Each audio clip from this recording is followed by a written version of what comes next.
Vamos a abrir nuestras Biblias en el libro de Mateo, el Evangelio que escribió Mateo. Y en ese libro nos vamos a ir al capítulo 16 para leer los versículos que van del 13 al 20. Mateo 16, del 13 al 20.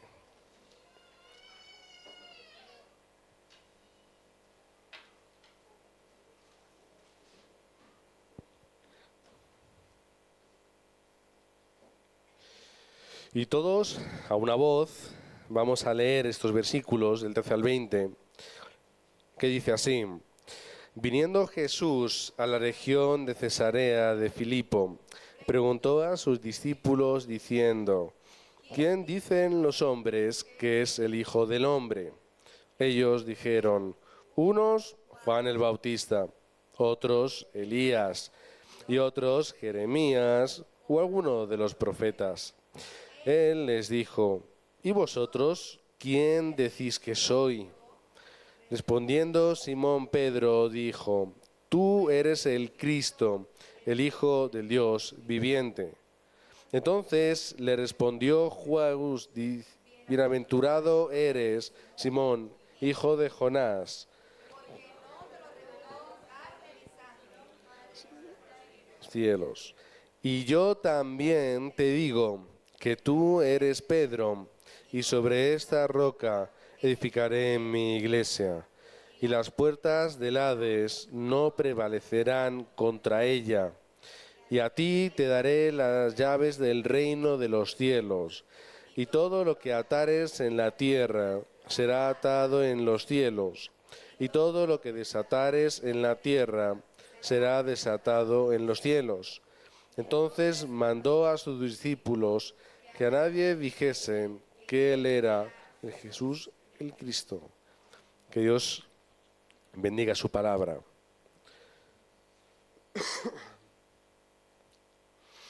A los discípulos les costó mucho comprender cuál era el plan absoluto de Dios, ¿verdad?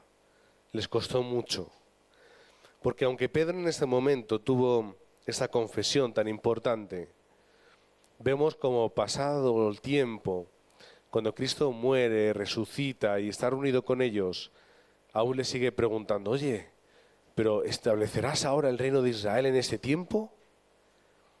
Les costó mucho comprender el plan absoluto de Dios en el campo. Por eso es importante que nosotros podamos disfrutar del plan y del pacto de Dios, que es absoluto, perfecto y soberano en el campo. ¿Por qué? Porque los problemas del mundo no se pueden solucionar.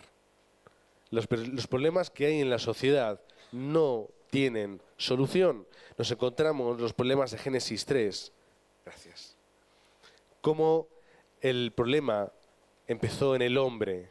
El problema que empieza en el hombre, que sigue a través de la familia, también lo veíamos la semana pasada, cómo Satanás lo que quiere es destruir los lazos familiares. Cómo Satanás quiere destruir la relación de los padres, de los hijos, del esposo y de la esposa, del hermano y de la hermana, del cuñado, del abuelo. Todos los lazos familiares, Satanás los quiere romper. ¿Por qué? Porque es su estrategia. Cómo en Génesis 3 empezó la destrucción personal, espiritual, cómo el mundo empieza a ser corrompido, cómo la naturaleza empieza a ser también corrompida. Eso es lo que ocurrió en Génesis 3. Dios nos ha dado una respuesta, pero nosotros a veces buscamos y necesitamos otras respuestas más. Buscamos respuestas diferentes, respuestas hechas a medida de mi pensamiento y de lo que yo creo que son mis necesidades. Pero solamente Cristo puede ser la verdadera respuesta para mi vida.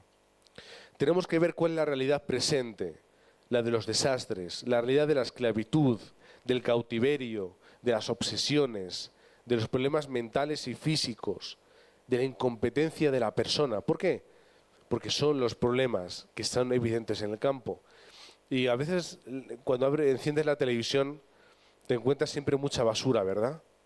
Pero en esa basura a veces te encuentras cosas curiosas e interesantes, como un programa que yo me encontré sobre personas que tenían adicciones, y adicciones extrañas.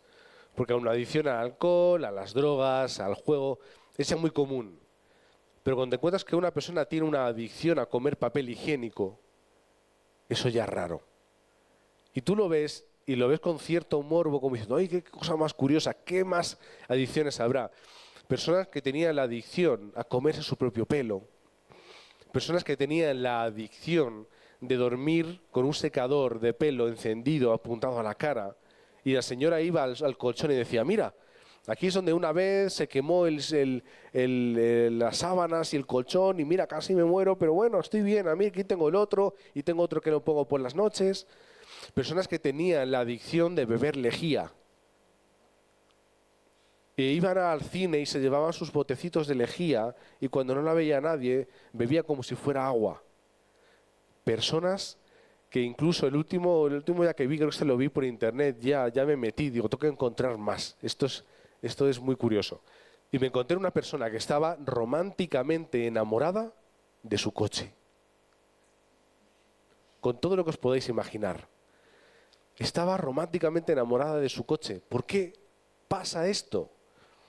Porque yo puedo entender que alguien, es decir, dentro de la salud mental de uno, puede tener sus manías, sus costumbres, sus cosas extrañas que todos tenemos, pero hay personas que tienen verdaderos problemas emocionales, mentales y espirituales. Personas que tienen problemas tan profundos que la forma en la que se expresan esos problemas es a través de este tipo de cosas y de elementos. Es triste. Tú lo puedes ver con cierta gracia y cierto morbo, pero son personas que sufren mucho. Personas que incluso no pueden tener vida social normal porque no son aceptadas por esas cosas. Son personas que están destinadas a sufrir y a morir solas. Ese es el campo en el que nosotros estamos. ¿Cuál es nuestra mayor preocupación? ¿La supervivencia? ¿Subsistir en el mundo? ¿Cuál es nuestra mayor preocupación? ¿Por qué hago yo todas las cosas? ¿Dónde está? ¿Qué es eso lo que me mueve? ¿Qué es? ¿O dónde yo encuentro algo que realmente me moviliza y me hace ir más allá de lo que yo realmente soy? ¿Qué me hace comprender realmente la necesidad que yo tengo de hacer algo relevante en este mundo? A veces son las películas, las series, los testimonios de personas que han hecho cosas grandes que te movilizan y te dicen, tú tienes que hacer cosas grandes, tú tienes el poder interior de poder llegar y alcanzar lo que tú quieras. Yo era una persona que no y ahora soy una persona que sí. Y nos encontramos, por ejemplo, personas que tienen unas fortunas, o las mayores fortunas del mundo, muchas veces son personas que empezaron desde muy bajo, sin siquiera estudios. Como el dueño de Inditex, de las tiendas de Zara, de Pull&Bear, de todo ese tipo de tiendas. Es una de las personas más ricas del mundo y empezó sin formación y sin nada. Etcétera, etcétera, etcétera, ¿verdad? Pero, ¿por qué yo me muevo? ¿Qué es lo que a mí me hace moverme, levantar, luchar? Tenemos que hacernos esa pregunta. Vamos a comprender quiénes nosotros somos. Y si la respuesta no es yo soy un testigo del Evangelio, es que estamos por un mal lugar. Si yo me hago la pregunta de hacia dónde voy y no es yo sigo la corriente de la palabra y del Evangelio en mi campo, es que estamos teniendo un problema. Por eso es importante que nosotros podamos descubrir lo que es obvio, lo que no puede ser de otra manera, lo que no tiene otra explicación, la razón por la que no funcionan las cosas. ¿Sabes cuál es? Es porque es imposible que funcionen si no disfrutamos del Evangelio. Es imposible que yo encuentre todas las respuestas que yo necesito en mi vida si yo no disfruto del Evangelio. Son las cosas obvias de la palabra de Dios. Necesito estar dentro de la corriente del Evangelio. ¿Para qué? Para que mi vida tenga un sentido y funcione. No puede ocurrir de otra forma.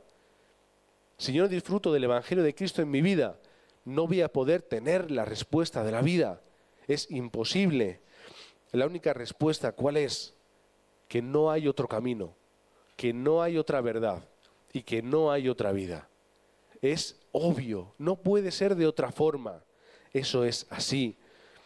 Por eso nosotros necesitamos tener un corazón por el Evangelio. No importan las consecuencias, no importa lo que cueste. No tenemos que calcular dentro del Evangelio. No tenemos que calcular nada, ni esfuerzo, ni tiempo, ni dinero. No hay que calcular nada cuando estamos dentro del Evangelio. Por eso yo no hace mucho decía en un discipulado cuando hablaba de los entrenamientos, digo, tenemos que llegar hasta tal punto en el cual digamos, hay un entrenamiento, ¿quién va? Todos. Pero si no os he dicho ni cuánto, ni cómo, ni lo que va a costar, no importa. ¿Por qué? Tenemos que estar dentro del entrenamiento, tenemos que disfrutar del Evangelio. Y luego ya veremos a ver cuándo es, lo que cuesta, sobre qué es el entrenamiento, qué es lo que se va a ver. No importa eso. ¿Qué es lo que importa? Que podamos estar dentro de la corriente del Evangelio. Esa tiene que ser nuestra motivación. Vamos a tener un entrenamiento en esta iglesia. Luego iremos a las conferencias de Europa y luego tendremos otro en Valencia. ¿Quién va a ir al entrenamiento? Todos vamos a ir. Luego ya veremos si Dios abre puertas o no las abre. Si al final encontramos la economía o no la encontramos. Pero ¿qué es lo primero que tenemos que hacer? Yo voy. Y es la determinación de disfrutar de lo que es obvio, que es que el Evangelio es lo único que me va a dar respuesta a mi vida. Por eso, ¿dónde está mi corazón? ¿Cuál es el motivo por el cual yo hago las cosas? Es fácil que yo ahora mismo me mueva económicamente por mis hijos. ¿Por qué? Porque son mis hijos. ¿Cómo no lo voy a hacer? El otro día las primas de mis sobrinas, las primitas de Irene, tenían un peluche, tienen un muñequito que lo compraron ahí al lado de casa. Irene quería uno. ¿Qué es lo que yo tenía en mente? No te preocupes, hija, yo mañana te compro otro igual. ¿Por qué? ¿Cómo no lo voy a hacer si lo tengo en mi corazón? ¿Dónde está la motivación de mi vida? ¿Qué es lo que a mí me hace entregar mi dinero sin importar y sin mirar el qué y el cómo? ¿Qué es lo que a mí me hace entregar mi tiempo y mi esfuerzo sin siquiera calcular? Yo puedo hablar de mi hija, todos tenemos nuestras cosas, pero la respuesta tendría que ser, el Evangelio tiene que mover toda mi vida. El entrenamiento tiene que mover toda mi vida. La palabra, la oración y el evangelismo tienen que mover toda tu vida. No tenemos que calcular con estas cosas. Tenemos que tomar la determinación. ¿Y luego qué haremos? Señor, tú ya te apañarás para darme lo que yo necesito para poder ir. A veces no podemos, otras veces sí. Eso ya no lo controlamos nosotros. ¿Pero qué es lo que yo controlo? Mi decisión y mi motivación. Y nuestra determinación. Por otro, tenemos que descubrir lo que es necesario en nuestra vida. No lo que yo creo que me hace falta. No lo que a mí me gustaría, sino lo que es necesario para que el Evangelio se pueda establecer en el campo. Eso es lo que yo tengo que pensar. Una vez que recuerdo que de las veces que nos encontramos con el pastor Riu y estábamos ahí hablando, y él me decía, lo más importante que tienes que hacer en tu vida es descubrir la forma de transmitir el Evangelio en tu campo. Es lo más importante. Y te podía decir muchas cosas, esto y lo otro, y dijo otras cuantas, pero lo más importante que es, encuentra la forma de dar el Evangelio en tu campo. No hay nada más importante. ¿Qué es lo que yo necesito? Transmitir el Evangelio en mi campo. Primero, vamos a encontrar el horario absoluto de Dios. ¿Cuál es el horario de Dios? El horario en el que se cumple su palabra. Dios no va a hacer otra cosa que esté fuera de su palabra. Las respuestas de Dios nunca van a estar fuera de lo que Él ya ha prometido con su palabra. Por eso tenemos que encontrar el horario de Dios, descubrir la necesidad de seguir la corriente de la palabra. Vamos a seguir la corriente que tenemos en la palabra, la corriente del Evangelio desde Génesis hasta Apocalipsis y la corriente de la palabra que Dios transmite a estas personas, a esta iglesia, a esta congregación, a este campo, a este lugar. Vamos a descubrir el horario de Dios tomando el pacto de solo Cristo. ¿Por qué? Porque no hay otra cosa. No necesito otra cosa. Lo necesario que tengo en mi vida, ¿cuál es? Solo Cristo. Solo necesito a Cristo. El que está en el desierto, sediento, perdido, ¿qué es lo único que necesita? Solo necesita agua. acércale un bocadillo, acércale un polvorón, de esos que se te queda la boca seca. ¿Qué le va a hacer? No lo necesita. ¿Por qué? Solo necesita agua. ¿Por qué? Porque si no tiene agua, ¿qué es lo que va a ocurrir? Se va a morir. Una persona puede aguantar días y días sin comer, pero sin beber no.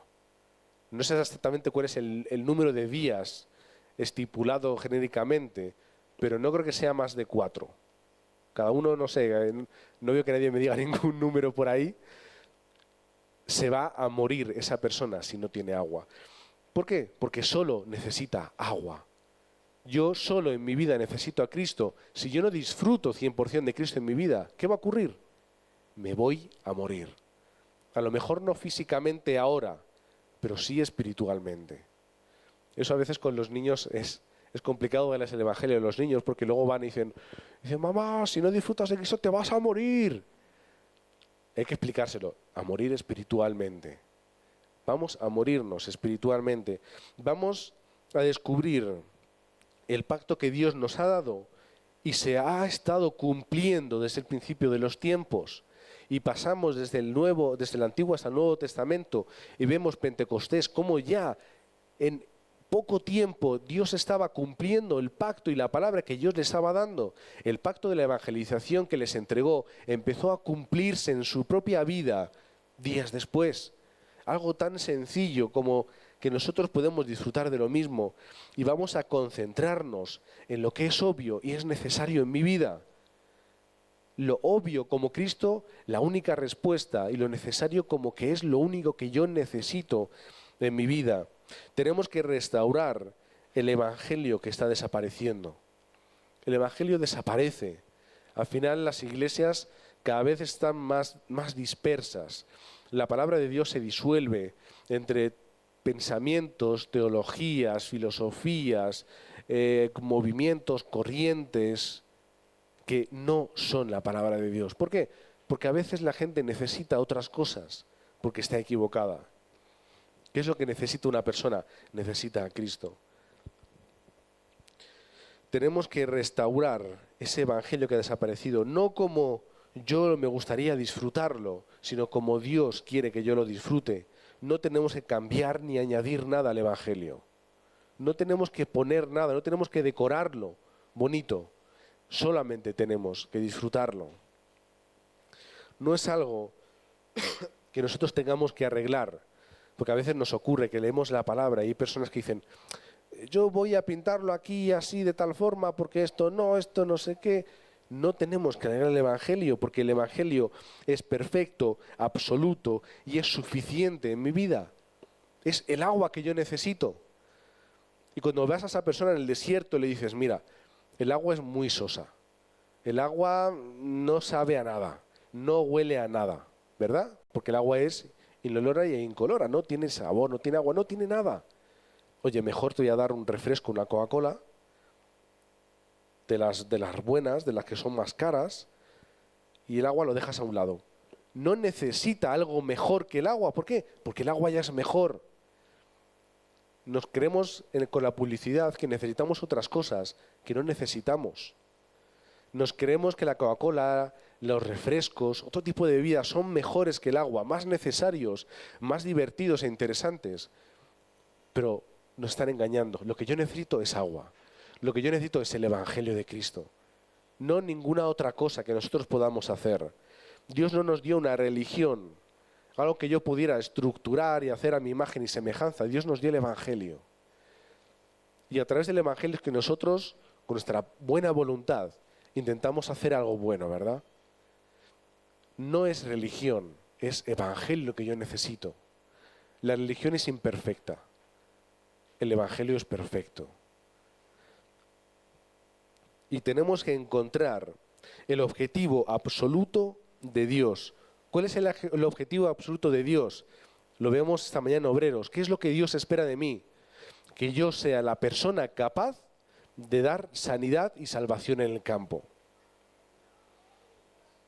No lo voy a hacer yo solo. Siempre lo digo, no es que yo lo vaya a hacer, Dios a través de mí. ¿Pero qué? Yo necesito tener un estado espiritual tal que yo pueda salvar mi campo. Porque es lo que Dios espera de mí, que yo pueda dar salvación y sanidad. Solamente un verdadero discípulo puede comprender lo que es obvio y necesario y puede comprender que la sanidad y la salvación solamente es dada por Cristo a través de Dios. Solamente. Si somos verdaderos discípulos de Cristo, podremos comprender que no hay salvación, que no hay respuesta, que no hay sanidad, que no hay necesidad fuera del Evangelio de Cristo. Todo esto es lo que de verdad es necesario para mi vida. También viendo la televisión, parece que veo mucho la televisión, pero luego no la veo nada, de verdad, ¿eh? No pasa nada porque se vea, pero es que son cosas que se te quedan grabadas, ¿verdad? Viendo un programa de investigación sobre los taxis, sobre todo en Madrid. ¿Sabéis lo que cuesta una licencia de taxi en Madrid? No es broma. Sé que esto no es correcto, que lo vea, pero lo tengo aquí apuntado. Por ahí. ¿Sabes lo que cuesta? Dicen, la crisis rebaja el precio de una licencia de taxi en Madrid. La crisis rebaja a 140.000 euros. 140.000 euros una licencia oficial de taxis en Madrid. 140.000 euros una licencia de taxi. Sí, es cierto, real. Aquí en España no se puede coger un coche y decir, yo soy un taxi. No, tienes que tener tu licencia, eso cuesta 140.000, 160, 200.000 euros costaba antes, una barbaridad. Y yo recuerdo que viendo un programa de televisión había personas que daban el testimonio de que habían vendido sus casas o hipotecado sus casas por una licencia. ¿Sabéis por qué? Porque tener licencia de taxi es seguridad económica para tu vida. Dice, si yo tengo licencia para taxi, sé que trabajo no me va a faltar hasta que me muera. Y luego la podré vender. Me da igual la casa, me da igual vivir debajo de un puente, me da igual lo que sea, pero yo sé que tengo economía y tengo trabajo. Eso es la seguridad que esas personas tenían. Y me imagino a tantas personas empleando todo lo que tienen y hipotecando su vida por una licencia de taxis. Y hoy en día, a través de las aplicaciones y las compañías famosas como Uber, etcétera, cualquier persona puede ser un taxista. Y no tiene que dar ni un euro. ¿Cómo se quedarían esas personas? Me pregunto. Es decir, yo he dado 170.000 euros o 140.000 o 100 lo que sea para una licencia de taxis y ahora llega una compañía en la que tú te apuntas, te registras y solamente dando una comisión de lo que ganas, ¿ya puedes hacer de taxi? Y personas que ganan mucho dinero con esto. Al final, ¿qué es lo que ocurre? Todo lo que tú creas que necesites, todo lo que tú puedas hacer en tu vida para arreglarla y para llevarla al lugar que tú crees que tiene que estar, se puede ver destruida, desmoronada, descolocada en un solo momento. Tú puedes comprarte un coche de 50.000, 60.000 euros, uno de esos que vemos y decimos, ay, si yo lo tuviera. Y tú lo puedes sacar del garaje recién nuevo del concesionario, sin la etiqueta, todo puesto, y en la primera curva darte un golpe y el coche se va y te quedas sin coche. Tú puedes, voy a ser un poco más cruel, tú puedes tener un hijo y que ese hijo al mes fallezca. Es duro, ¿verdad? ¿Me he pasado? Es duro. Y esto ha ocurrido. Y esto ocurre. Toda tu vida se puede ver desmoronada en un solo segundo.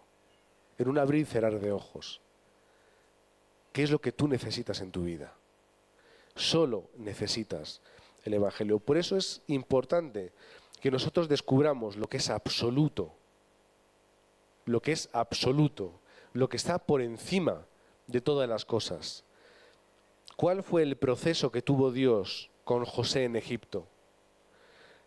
No importaba que José fuera un extranjero, no importaba que José fuera un esclavo, no importaba que José fuera arrestado y encarcelado por intentar forzar a la mujer del general. No importa lo que tú puedas hacer y dónde puedas estar. José llegó a ser gobernador de Egipto porque era el plan absoluto y poderoso de Dios. No importa la condición y el momento, era el proceso que Dios tuvo con José para cumplir su plan absoluto. Que pasó por ser vendido por sus hermanos, que pasó por cárcel, que sufrió, sí. ¿Por qué? Porque el poder de Dios y el plan era más grande que todo lo que había ocurrido hasta aquel entonces. Siempre hay un momento común en la vida de José. ¿Cuál es? ¿Qué es lo que hay en común siempre? Que Dios estaba con él. No hay otra cosa en común, que Dios estaba con él. Como decía la semana pasada, creo, no se lo dije aquí en el púlpito, ¿por qué Sansón hacía cosas extraordinarias? ¿Por qué? Leedlo, siempre dice lo mismo. Y el Espíritu de Dios vino a Sansón, siempre. Es lo que necesitaba José, que Dios estuviera con él y él estuviera con Dios. A veces Dios permite que ocurran cosas y situaciones, pero siempre hay un poder y hay un plan absoluto por encima de lo que ocurre.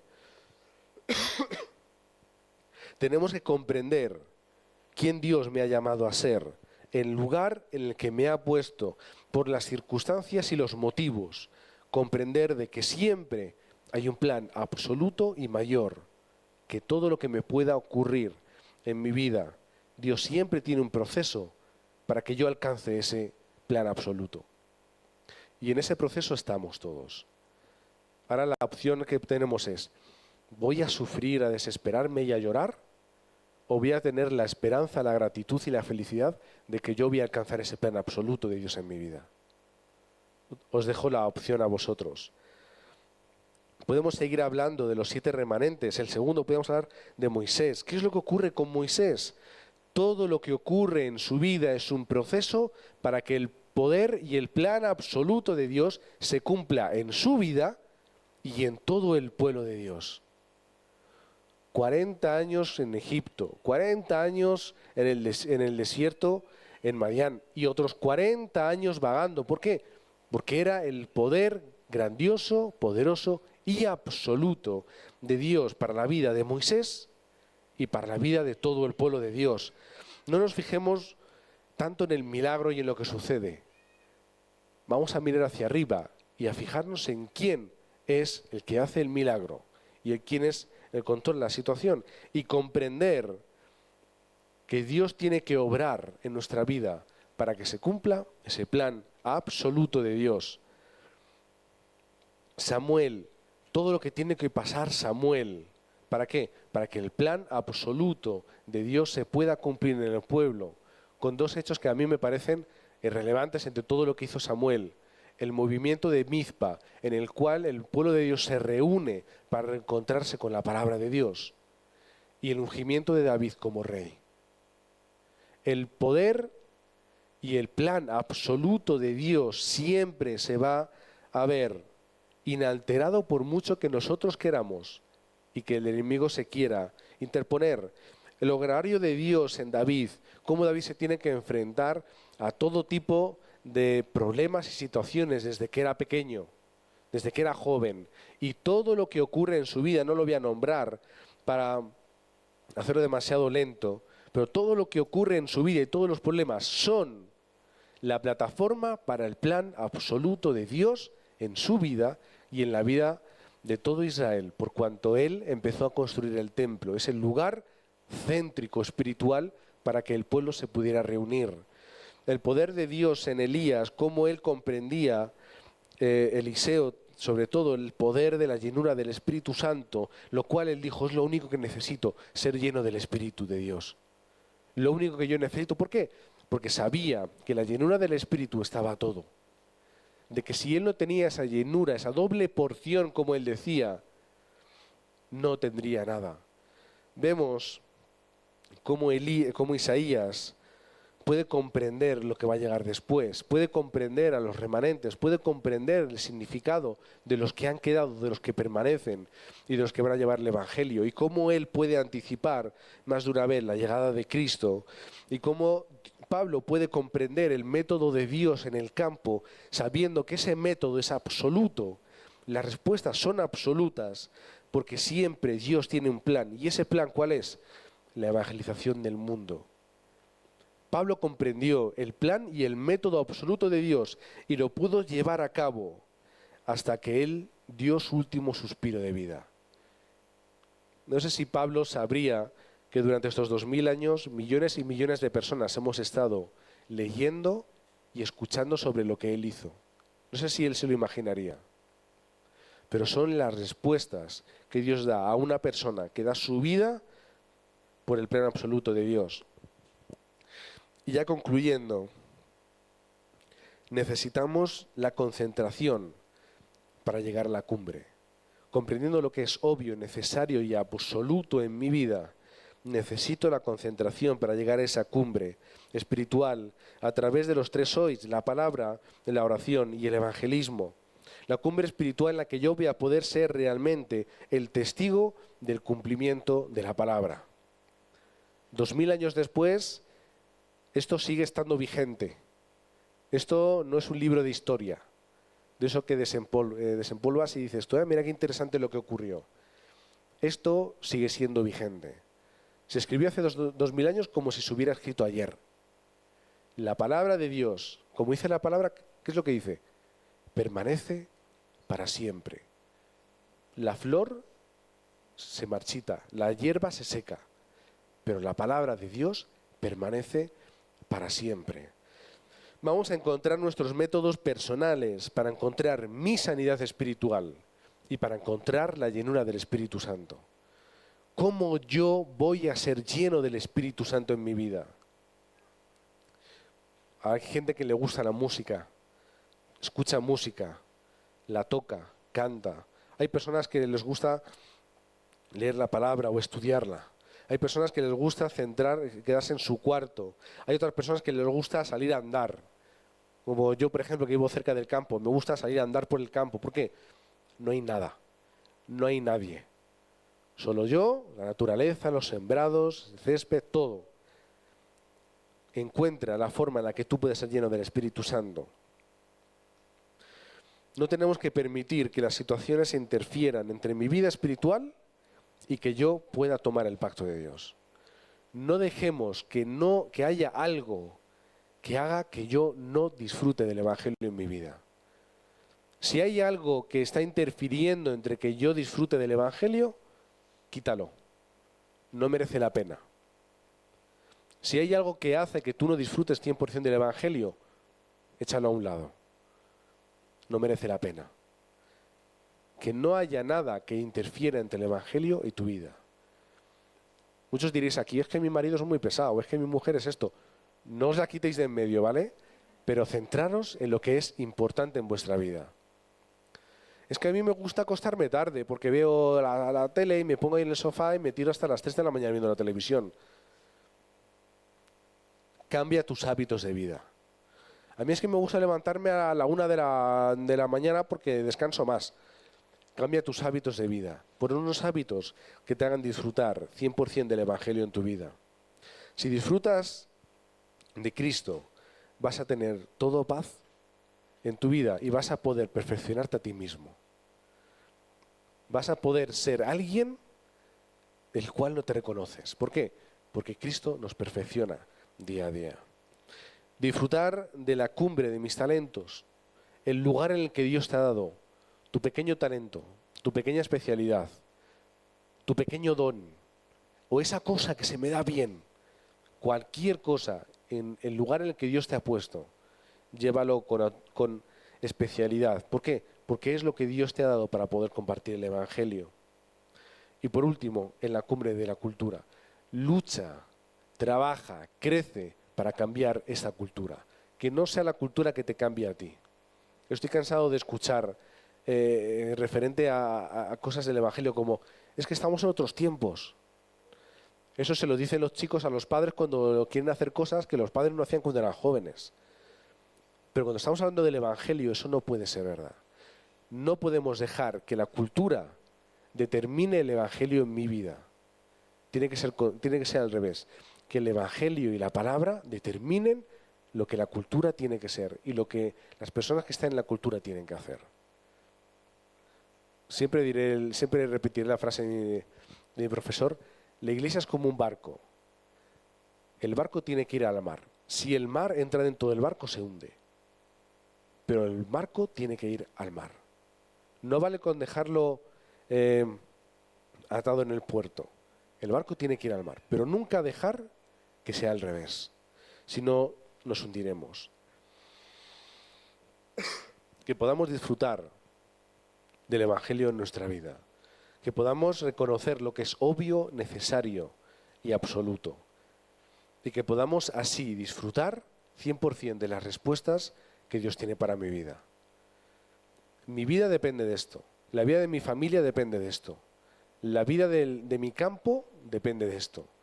Y como decía esta mañana a los obreros, lo que yo necesito para poder tener verdaderas respuestas, ¿sabéis qué es?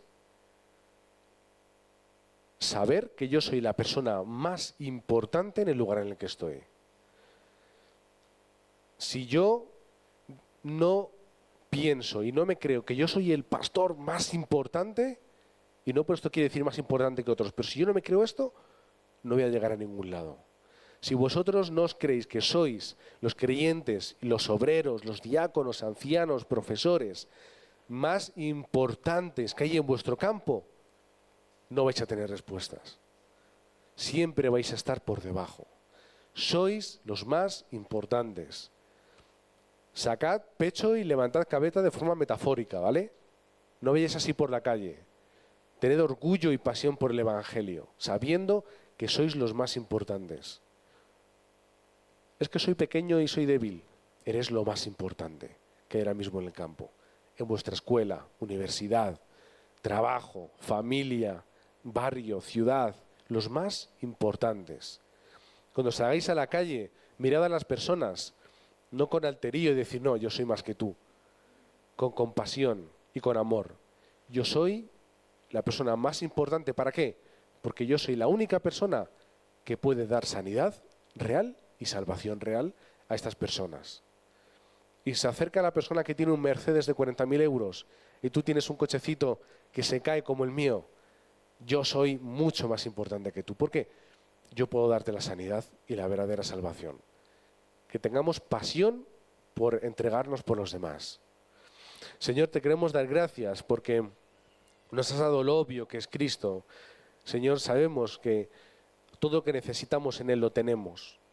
Y sabemos, Señor, que ese plan absoluto se va a ver cumplido, sí, sí o sí, Señor, a través de nosotros. Gracias porque tú has contado con nosotros, porque nos has dado todo el poder, Señor, a través del Espíritu Santo. Y nos has dado toda respuesta de antemano ya preparada en el campo. Gracias, Señor, porque tú esto lo vas a cumplir, por cuanto tú lo has prometido en tu palabra. Oramos en nombre de Cristo Jesús. Amén y amén.